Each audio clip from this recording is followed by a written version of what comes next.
বর্ধমান জেলার প্রতিটি কলেজে আজ থেকে শুরু হলো 21শে জুলাই প্রস্তুতি দেওয়াল লিখন। তার প্রথম মহিলা কলেজের পক্ষ থেকে বর্ধমান উমেন্স কলেজের ছাত্রীরা নিজের হাতে রং তুলি নিয়ে দেওয়াল লিখন করতে ব্যস্ত। তারা জানান কলেজের পক্ষ থেকে তারা বহু সংখ্যায় ছাত্রীরা কলকাতা ধর্মতলা যাবেন।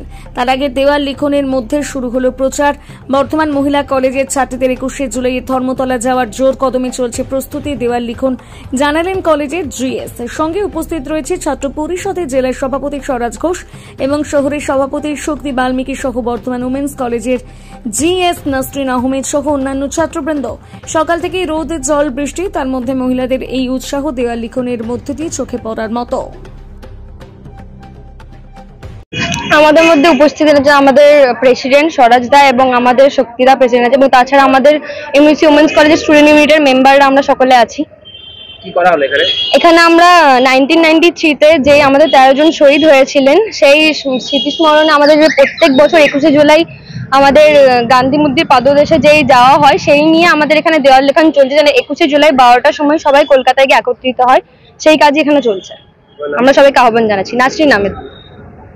আজকে মহিলা তৃণমূল ছাত্র পরিষদ মহিলা কলেজ বর্ধমান জেলার অন্যতম গুরুত্বপূর্ণ একটি কলেজ।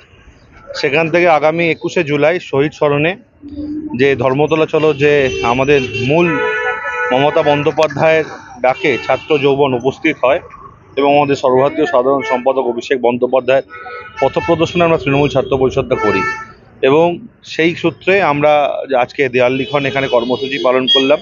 প্রত্যেকটি কলেজে কলেজে এরকম করে দেয়াল লিখন হচ্ছে কলেজের পাশে পার্শ্ববর্তী এলাকায় ব্লকে ব্লকে, এবং জোর প্রচার করা হচ্ছে 21শে জুলাই যাতে মানুষ স্বতঃস্ফূর্তভাবে ধর্মতলা উপস্থিত হয় এবং সবাই মিলে আমরা সেদিন মমতা বন্দ্যোপাধ্যায়ের বক্তব্য শুনবো এবং অভিষেক বন্দ্যোপাধ্যায়ের বক্তব্য শুনবো। আগামী দিন ছাত্র সমাজ কিভাবে স্বৈরাচারী যে বিরোধী শক্তি তাদের বিরুদ্ধে কিভাবে লড়াই করব এবং আগামী দিন বাংলাকে কিভাবে সুরক্ষিত করে কারণ এভাবেই আমরা এগিয়ে যেতে পারি এবং বাংলা দেশের কাছে একটা অন্যতম মডেল এবং সারা বিশ্বের কাছে আজ বাংলা অন্যতম মডেল, সেটাই যেন আমরা আগামী দিন রাখতে পারি। তার জন্য আমরা নেত্রীর বক্তব্য শুনবো 21শে জুলাই।